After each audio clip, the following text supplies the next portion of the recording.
I get started, I want to tell you a little bit about how these two books came about. She told you that I was President General of the Sons of the American Revolution. And as such, it was my privilege to sponsor a 3-week trip to Spain. During my tenure, my theme was honoring Spain. And I had written several articles in the SAR magazine and in some other magazines. King Juan Carlos of Spain was a member of the SAR, as was his son Felipe, who is now the king. They, of course, read my articles. They sent me very effusive letters from the royal palace thanking me. So when it was my turn to be President General, I said, okay, how about granting me a private audience with the king when I'm in Spain? Juan Carlos said, certainly. We set it up. Bless his heart, he ended up in the hospital with lung surgery. But his son, Crown Prince Felipe, met us, and we had a wonderful formal ceremony. And then when that was all over, he got my wife and I over in the corner. How many of you have ever heard of medicine or ever studied medicine? How many of you know what a pneumothorax is? Pneumothorax is a puncture of the lung, okay? I thought he was going to give me a pneumothorax. Because with his forefinger, and this handsome dude, you're going to see a picture of him. He's like this tall, he speaks perfect English, and he was saying, I want you to write a book about Gálvez and Spain and the American Revolutionary War. Then I want you to write a screenplay. And I want Hollywood to make a movie, and I want Antonio Banderas to play the part of Gálvez. That's what he said. Well, anyhow, that's why I wrote the book, the first book. And this is my hero, Bernardo de Gálvez, and of course you all know that Galveston, when it was our first state capital, was named after him. But yet, his memory has faded, unfortunately. And my job is to light a torch so that you and everybody else that I come in contact with learns the story that Spain was our ally. And let me tell you why that's important. Little kids in school, you know, a lot of them little Hispanic kids get called wetbacks. I'm sure a lot of nasty things. If the word gets out among the school kids that their ancestors played a big role in our independence, then I think maybe they'll have more clout with the Anglo children. Hopefully, that's my goal. Yeah, we got it a little bit in the textbooks now. This is just to show you, this is in the 18th century. But as you are probably aware, you'll remember from your history, Spain started exploring our southwest, what's now the southwest United States, in about 1515. I mean, less than 25 years after Columbus discovered America on behalf of Spain.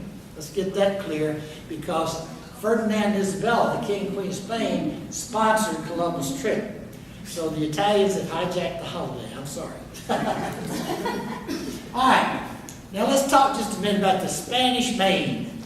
When I think of the Spanish Main, I think of Errol Flynn, swashbuckling movies, pirates, all that. The reason for that, and that is true, what Errol Flynn portrayed. Spain, excuse me, I was trying to use this as a pointer. I can't back it up, I guess. Nope, I'm sorry. You'll just have to have a mental image of that Gulf of Mexico. Spain had discovered gold and silver in Mexico and in Peru. And they were bringing it back across the narrow point of Mexico to Veracruz. By ship, it would then go to Havana, where it would be reprovisioned, and then for the long voyage back home. Well, England set up bases all along the route to interdict the Spanish gold. At first, they were all pirates. And then the king says, look, the pirates are getting all the money, the crown's not getting anything. So he invented, what did he invent? Spanish Armada? No. The type of person, not a pirate, a privateer. And the only difference in a privateer and a pirate is the privateer had a license from the king. It's called a letter of marque. And for that, he had to give the king 15% of all the booty. All right, that sets the stage of why there was a conflict between Spain and England even before the American Revolutionary War. In my first book, named Gálvez, I point out that over a 600-year period, Spain and England were at war with one another 2/3 of the time. They were professional, perpetual enemies. Okay, now, stop your brain, new subject. Think 1763. What happened in 1763? It was the treaty that ended the French and Indian War. Now, I hope you guys are vaguely interested in history because it kind of is very important. Because before 1763, France owned all the land west of the Mississippi, plus Quebec. Well, look at this map. This is, I keep wanting to use this as a pointer, I'm sorry. Louisiana was all owned by France. And look at the map on the right, 1763. All of that territory was given to Spain in the Treaty of 1763. So Spain had control, basically, of the Mississippi River, even up to the Ohio River. All right.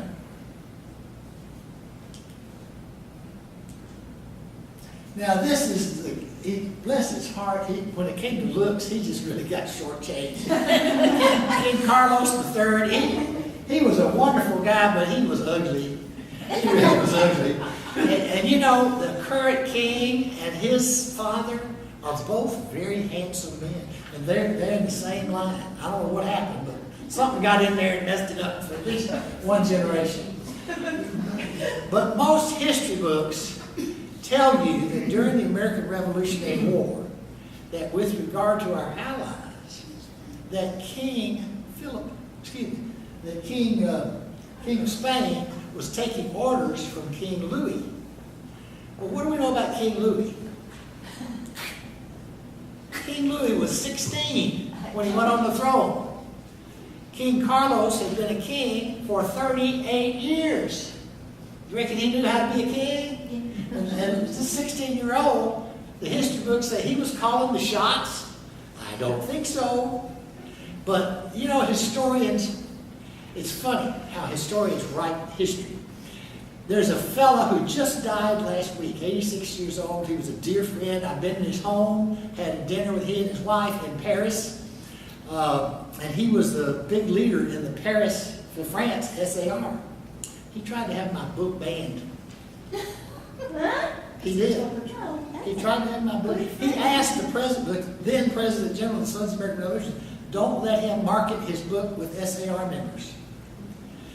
Because he had French history books that took issue with what I said. France, I'm going to tell you in a minute. Well, I'll go ahead and tell you now. Let's get to it. 1761, this was 2 years before that treaty we just talked about. The two kings entered into what's called a Bourbon Family Compact. This was the 8th Bourbon Family Compact. And basically what it said was that if France got into a battle with some other country, Spain would come to their assistance financially, militarily, and vice versa. Okay? I don't need to talk about that. Remember this date, May of 1776. Anything else important happened in 1776? Anybody think of anything important, like the Declaration of Independence? 2 months before the Declaration of Independence, the King of Spain and the King of France got together and decided to back the colonists, and they each submitted 1 million livres, and let's just say that's $1, okay? Different unit of measurement. But they put it, because they didn't want to come out as an open ally at that point, they wanted to do it secretly. They set up a dummy corporation in Paris, France. The name of it's here. And a guy named Beaumarchais was put in charge of handling that 2 million livres. And Beaumarchais was the guy who wrote the opera, The Barber of Seville. So he was well known internationally. Another picture of my hero. Bernardo de Gálvez was called into the king's palace in about May 1776. And his family had been an officer of the king for many years. His father was in charge of New Spain. He was the Grand Viscount of New Spain, stationed in Mexico City. And his uncle was the Viscount of Peru, which is what they called all of South America back then. It was all Peru. As a matter of fact, one of the reasons they wanted to remain secretive is they were negotiating with Portugal over what is now Brazil. And the Pope settled that dispute by drawing a line and saying everything east of the line goes to Portugal, everything west of the line goes to Spain. So he gets to New Orleans as the governor of Louisiana about the 1st of September. And New Orleans is represented by the Yellow Cross, and the two red dots are British forts. One of them is called Manchac, Louisiana, and just north of that was Baton Rouge, Louisiana. And it's not on here, but there's another one up in what's now Natchez, Mississippi. So you had 3 British forts, bam, bam, bam, right near the mouth of the Mississippi River. Plus, to the right, Mobile, big fort there, and Pensacola, 3 forts. 3 forts. And remember that. Because when you think of those, I want you to think about Mickey Mouse. You know when you see Mickey Mouse being drawn, you see a big circle and 2 little circles?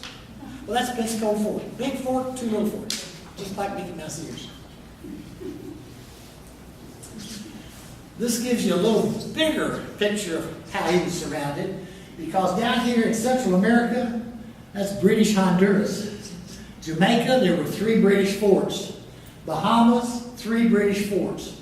And you see St. Augustine. And I don't know about any of you, but I've read a lot of history about this time frame, and I have never seen where one British soldier from St. Augustine participated in any battle in the American Revolutionary War. I don't know what the British commanders were thinking. They left hundreds of soldiers there. Could have been involved and weren't. I guess they were being held in reserve. But anyhow, this shows you that the Spaniards were surrounded by the British. So, Judge Butler, I have a quick question. When you say Ed Gálvez was governor of Louisiana, you mean the Louisiana territories, which are not just like the state of Louisiana. He was governor of what we bought in 1803 Correct. from Napoleon from his bathtub. Right. All of that, he was governor how of much it was. It comprised, 13 of our current states? Something like that. And also, when Spain laid claim, I wish that guy stopped snoring that tin. When Spain in the early 1500s started issuing land grants, they claimed everything from the Gulf of Mexico to the Arctic snows. Wow. That was the legal description. Now, this is 1776 to 1779. The reason that's important is because Spain did not declare war on England until May of 1779. These are the words of Benjamin Franklin. It's in quotes. The Spaniards gave us, during this period of time, besides 2 million livres, 215 bronze cannon, 30,000 musket, 30,000 bayonets, 51,000 musket balls, 300,000 pounds of gunpowder, almost 13,000 grenades, 30,000 uniforms, and 4,000 field tents. There were constant Spanish ships coming into New Orleans, going up the Mississippi River to the Ohio, going up the Ohio River to Fort Nelson. Anybody know what Fort Nelson is called today? Louisville. And that's where General George Rogers Clark had his headquarters for all the things he was doing against the British. And then they would go to Fort Pitt, now Pittsburgh, and it'd be offload those supplies with George Washington's troops.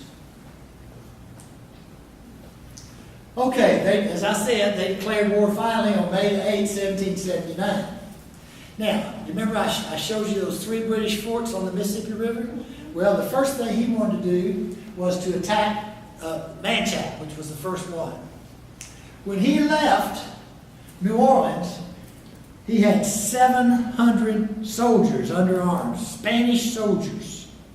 When he arrived at Manchac, he had 1,427 soldiers.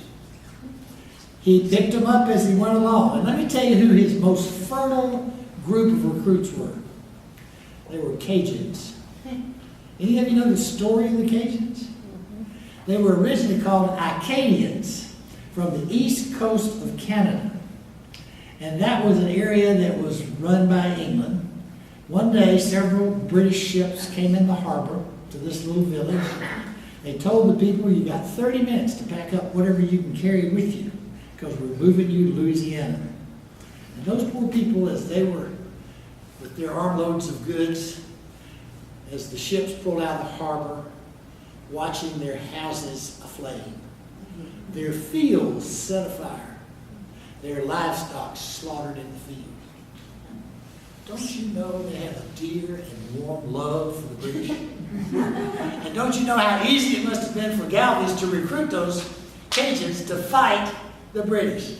So that's how he doubled his forces by going. And actually, he lost some of his people because some of them got bitten by rattlesnakes, cottonmouth water moccasins, alligators.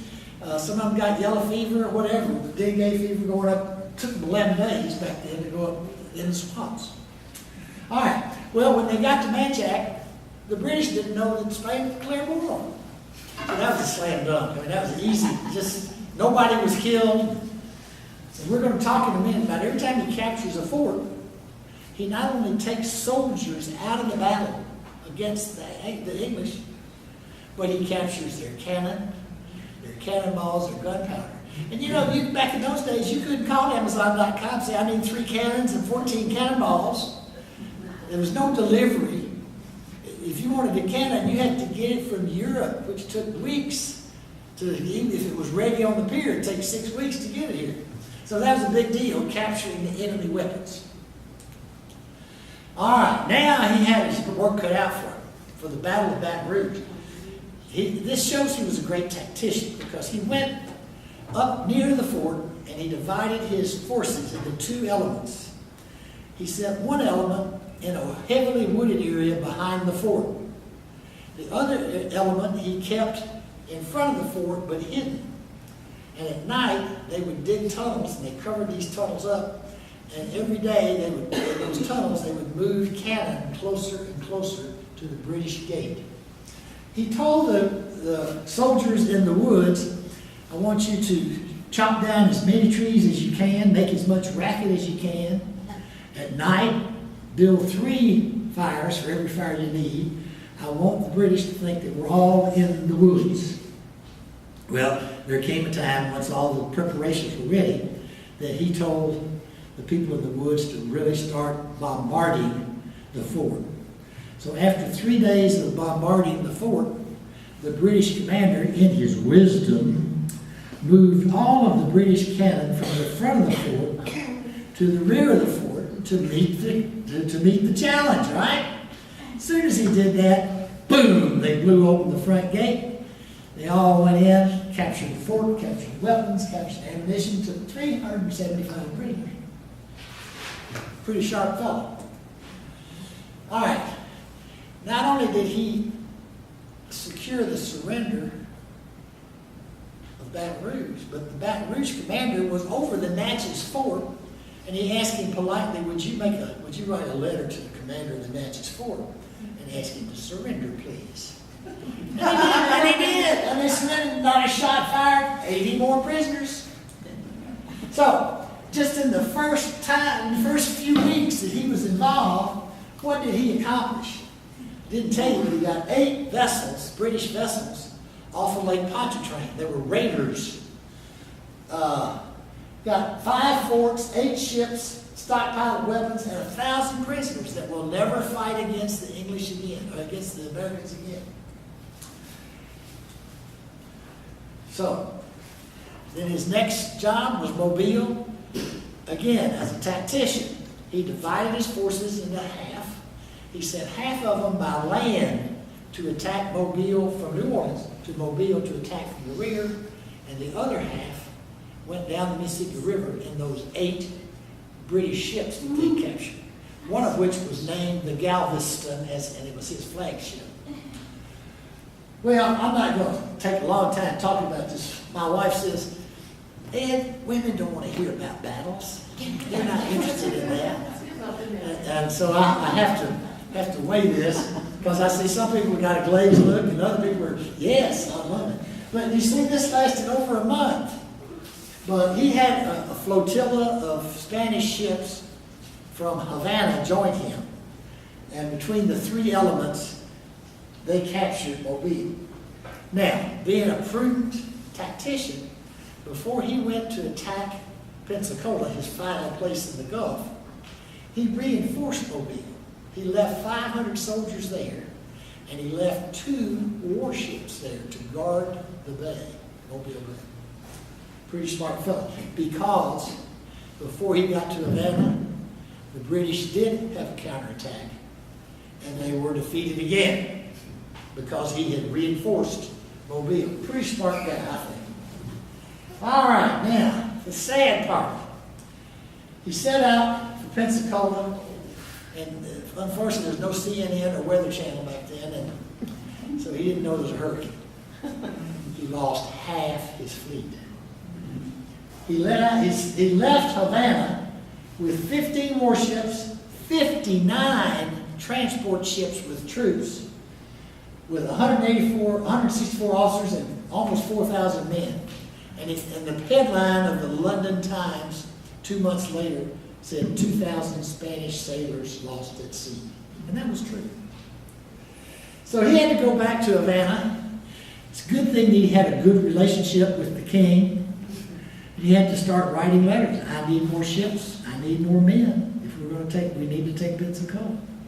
And King Carlos sent him more ships and sent him more men. And the second time that he left for the siege of Pensacola, this is a picture of him in the battle. Handsome dude. He was in charge of 7,587 soldiers, sailors, and Marines. Now, why is that a significant number?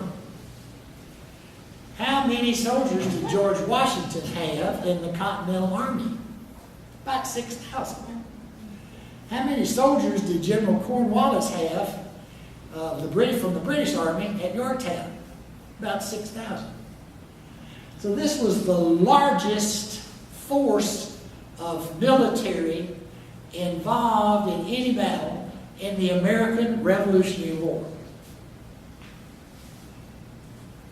His little ship, well, let me tell you some little interesting facts.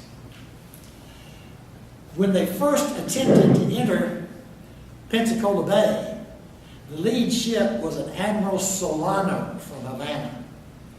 And I tell my audiences, and I can say this because I have a little Irish blood, that he must have had a lot of Irish blood. He ran his ship aground going into the harbor. Today, if a captain of a ship runs his ship aground, do you know what happens to him? He's no longer captain of that ship. That is probably the worst sin that, as a naval officer, I tell you, that's the worst sin that a naval officer can commit. But he put up signal flags telling all of his people that he brought from Havana, we're going back home. Follow me. And Gálvez immediately set up signal flags. All of y'all know what signal flags are, top of the ship.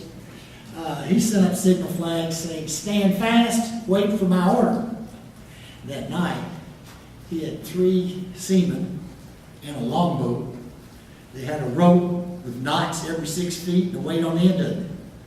And they started going across the entrance to the bay, taking soundings to find the channel. And they found the channel. So the next morning, Gálvez hoists flags at sunrise, follow me. And he led that whole fleet right into Pensacola Bay, as big as you please. And for that, in his arms that you see up there, the king allowed him to add a phrase, yo solo. For those of you who don't speak Spanish, yo solo means I alone. And the king is saying he alone was responsible for the victory at Pensacola. And what happened, his little boat had a lucky shot. Remember we were talking about Mickey Mouse ears? And they had a cannonball that hit the gunpowder area of Mickey Mouse left ear. And they say that that was the largest explosion ever heard on the earth until that time. It killed 110 British soldiers. It mangled their cannon.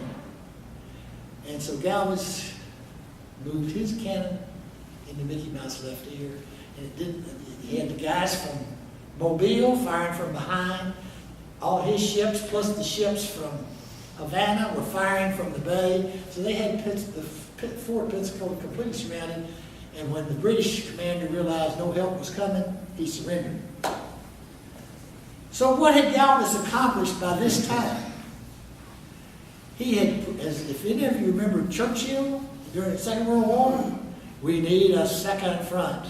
We need to attack the strong underbelly of Europe. So what did they do? He had removed the British ability to attack from the west because he destroyed all their forts on the Mississippi.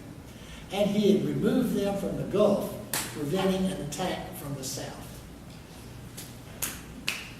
That's all he needed to do. But there was a little more activity that I hadn't told you about. All around the Great Lakes, where you see those highlighted areas in yellow, they're all British forts, all around the Great Lakes. They love to fish, I guess. But this one that the arrow's pointing to is Fort San Carlos. And it stood right now where the St. Louis Arches are. And the commander of that fort was the deputy governor of Louisiana. His name was De Leyba. He was, this thing's getting ahead of me. But De Leyba built this tower without a top, and he put 3 cannon up there because he figured that the British were going to be attacking. Sure enough, they did. This is just doing it all by itself. This is a painting of the battle. The history reports tell us that there were at least 1,300 and as many as 3,000 attacking the fort, defended by 300. 300 defending against maybe 3,000. So when he started firing those cannon from the top of that monument I just showed you, the British Indians, their allies, started running, and the British gave up. Well, Gálvez discovered that there was a plan by the British to take soldiers and Indian allies from all those forts up in the Great Lakes and to sweep down the Mississippi River to capture not only all the Spanish forts on the west side of the river, but all the American forts that George Rogers Clark had set up on the eastern side of the river. The British had stored all their supplies for that spring 1781 move at Fort St. Joseph at Niles, Michigan, about 30 miles from from Lake Michigan. Mostly it was gunpowder and weapons and corn, because that's what they ate. Well, De Leyba decided to send a surprise group up the Illinois River. So about 60 of them headed out on January the 2nd, 1781. Any of you ever canoed? Any of you ever canoed in the winter? Well, let me tell you, if you canoe in the winter, you're going to hit your thumb on the side of the boat. These guys, this is January the 2nd in St. Louis, Missouri. I don't know how cold it was, but I bet it was cold enough to make your fingers smart considerably. Anyhow, these guys, 300 miles up the Illinois River to the headwaters. And when they got to the headwaters, they parked their canoes, and they had another 300-mile walk in a blizzard, through swamps, stepping through ice and getting cold water up to their knees or maybe higher. And the last 3 days they were marching, they couldn't fire their weapons. They couldn't shoot game. So they had to eat whatever they had left in their pouch.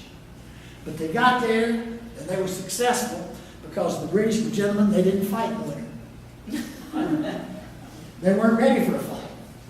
And now there's only a big rock to mark that place. Now this is part 2 of my presentation, just so you'll realize that our American Revolutionary War was a small part in what I call World War I.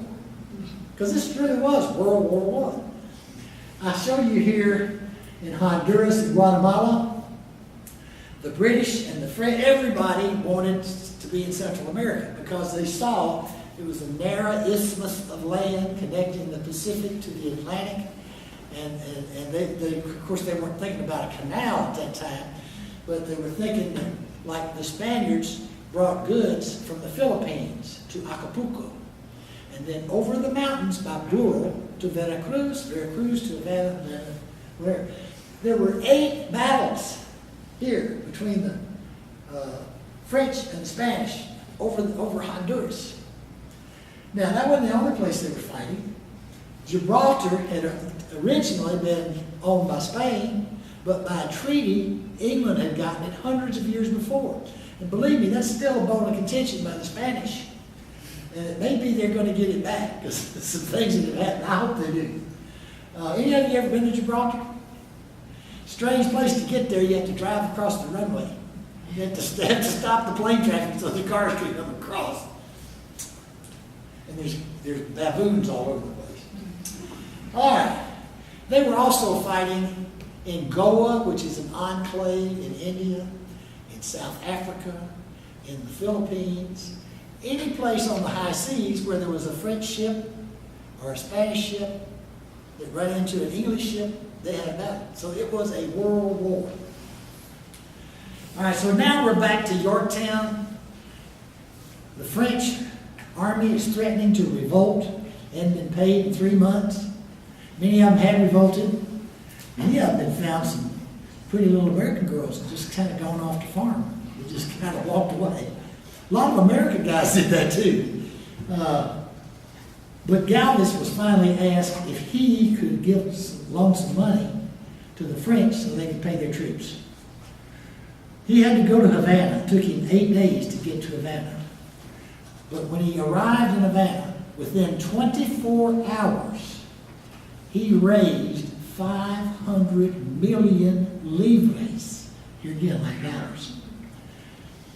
He got half of it from Spanish businessmen in Havana who were looking forward to trading with Americans, and the other half from Spanish soldiers.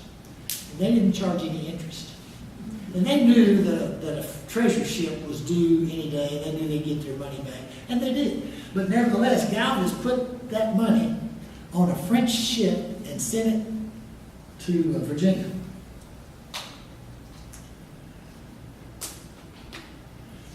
And by this time, Gálvez was better known in the United States than he is today, that's for sure. This cartoon appeared in all the major newspapers all over the country, saying what a great guy he was. And his wife, we haven't talked about her, but Felicity was a Creole widow, beautiful girl. She had 2 children by a prior marriage, and they named 2 parishes after her in Louisiana. West Feliciana Parish and East Feliciana Parish. And of course, St. Bernard Parish in Louisiana was named for him. And there's a lot of Galvestons. There's a Galveston, Louisiana. There's a lot of DAR chapters and SAR chapters named after both of them. This is an interesting story. This is the cathedral in Malaga, Spain. And you notice it has only 1 tower. Back in those days, it took sometimes several hundred years to build a church. And that was the case here.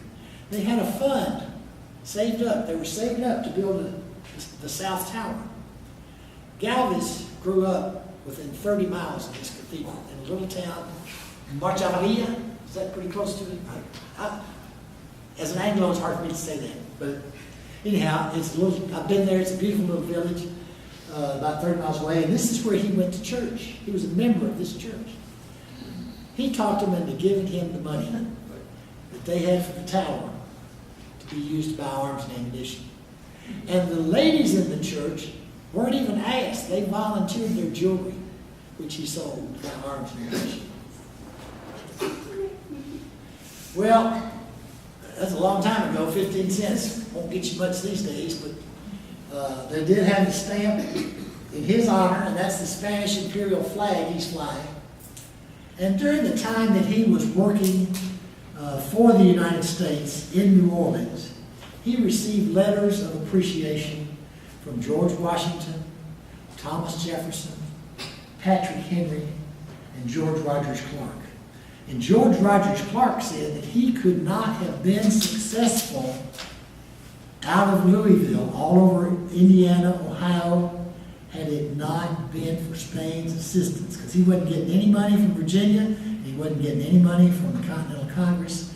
And Spain provided all the money, arms, and ammunition that he and his soldiers used. A lot of people don't realize that. I feel sorry for George Rogers Clark. He kind of fell into disrepute. Okay. The last battle was October 1781. Wonder why the peace treaty wasn't signed until almost 2 years later. Anybody have a clue? Well, I think what's the reason. The British were dragging their feet. And 3 of Gálvez's officers, without his knowledge and without his consent, while he was in Havana, took a squadron of ships to the Bahamas and captured 3 British forts in the Bahamas. And that left England with only Kingston, Jamaica. And so they rushed to the table to sign the treaty for fear they were going to lose that altogether and lose any influence in the Gulf of Mexico or the Caribbean. And that is an actual picture of the treaty. Benjamin Franklin, John Adams, who's that? I should know who that is.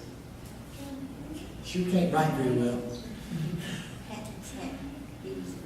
Now, and Tony may know this, I had the honor to be on 2 international committees recently.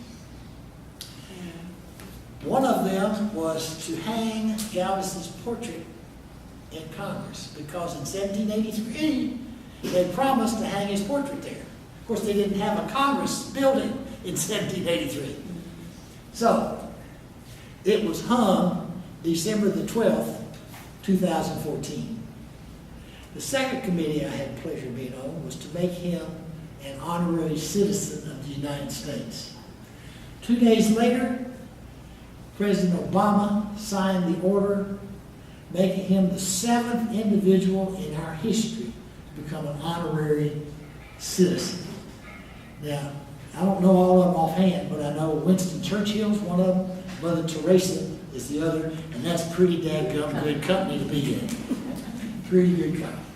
This statue in Washington was given to the United States by Juan Carlos. And the SAR chapter in Galveston is raising money to build one not quite as high off the ground, about that high off the ground, and the city has already given them the land, and they're $100,000 on their way, and all they need is about $300,000 more. So if you got some spare change you want to give them, I'm sure they'd be glad to get it. All right. Now, I don't really need to go all this. This is an award that this book got. It's gotten 5 awards. But I do want to read to you. This is a review. Any of you know Dr. Maria Hernandez Ferrier? She was the first president of Texas A&M here in San Antonio. How do I back this up? Can you take them back?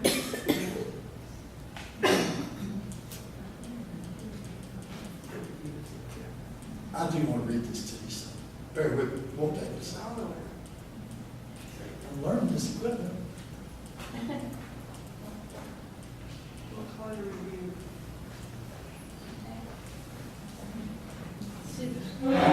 There we go. Never has a more more important book written that confirms what has been silent in our American history books. Our students identify closely with Mexico, and now through Judge Butler's scholarly work, they can, as Americans, be proud of their ancestors' important role in the birth of our beloved nation. Every student of American history can now know the rest of the story. Thank you, Judge Butler, for your passion and commitment to our history and for making all of us with Spanish surnames proud. Are there any questions? I'll go ahead and put my thank you. Yes, ma'am. What started you off on this quest? You don't have a Spanish surname. Well, I am descended from Ferdinand and Isabella. That's pretty far back. But in 2002, a cousin of mine became president. It was 2001. He became president general of the SAR. And he said, I'm going to appoint you as ambassador to Mexico and Latin America. And your job is to go to Mexico and find us 15 SAR members and form a chapter in Mexico. So my wife and I made 8 trips over 48 days, and the next February we had a charter ceremony with 22 Spanish members from Mexico. And so then they started asking me, well, how am I going to prove I'm descended from a patriot? And I said, well, you got to be descended from a Hispanic patriot. I formed a chapter in Laredo, and every one of the members is Hispanic. And every one of them was descended from Patrick Henry. Patrick Henry's grandson came to the border, married a Mexican girl, and they had all these children. They ended up in Laredo. That's why I got involved. And then I started writing about it, and the king and the crown prince saw my writings, and it went from there. They asked me to write this book. The second book that I've written, called George Washington's Secret Ally, the main reason I wrote that is because my wife and I took a 5-week book tour where I was speaking almost every day. And I had several senior citizens come up to me and say that $29 is too much for a book. It's part, we're on fixed incomes. So I wrote a smaller book. It's got new stuff in it. Sells for $7.50. And I figured anybody, and it's great for students. If you got somebody that's a student that you want to, give a book or just want to make a gift, it's a good gift price. Any other questions? Yes, sir. Is it true that Spain didn't join the fight against England until she was told that she would get Gibraltar back from England? No, sir. If you remember my slide, May of 1776, King of Spain, King of France got together and decided they were going to support the colonists. They each contributed 1 million livres that went to Paris. So no, the only reason that Spain was in the shadows is because they were negotiating with Portugal over who was going to own Brazil, or what part of South America would be Brazil. Spain never allied with the colonists. That's technically correct. But if you look at the definition of an ally, person that helps you, the person that buys arms, ammunition, money, that's an ally. This is what the French people were saying. They weren't allies. They never signed a treaty. No, Spain never signed a treaty of alliance with the United States. They did have a treaty of alliance with France, and France had signed it. So you can call it what you want, but they had a lot of soldiers fighting. They had a lot of soldiers killed, including those 2,000 that drowned during the hurricane. Even de Grasse's papers directly mention in his handwriting the indisputable role of Spain. And in other words, they appreciated and recognized it, even if there wasn't a formal, Well, and when George Washington became president, the person that he had standing to his right when he was sworn in was a fellow named Gardaki, who was the ambassador from Spain. And Gardaki and Sons in Bilbao, Spain, was the company that provided most of the arms and ammunition to the colonists. Some of it went directly into Philadelphia. As a matter of fact, do you ever really hate that you lost something? When I was doing my research, I found an invoice from 1774, and I made a copy of it. It was from Gardocki and Sons. The purchaser was the Boston Committee of Safety. And those were the guns that the British were going after in Lexington and Concord when it all started. So Spain's been our ally since before the war. Other questions? Well, I have both my books back here, and after you've had your cookies and whatever, I'll be glad to sign your book for you and answer any other questions you have. Thank you for letting, this is the first time I've ever talked to a literary society. I feel like, when I was at Vanderbilt, Robert Penn Warren was still strutting around the campus. Now, he graduated long before I did, but that group of writers in Nashville, and I felt like some of that may have gotten into me by osmosis. I don't know. Thank you very much.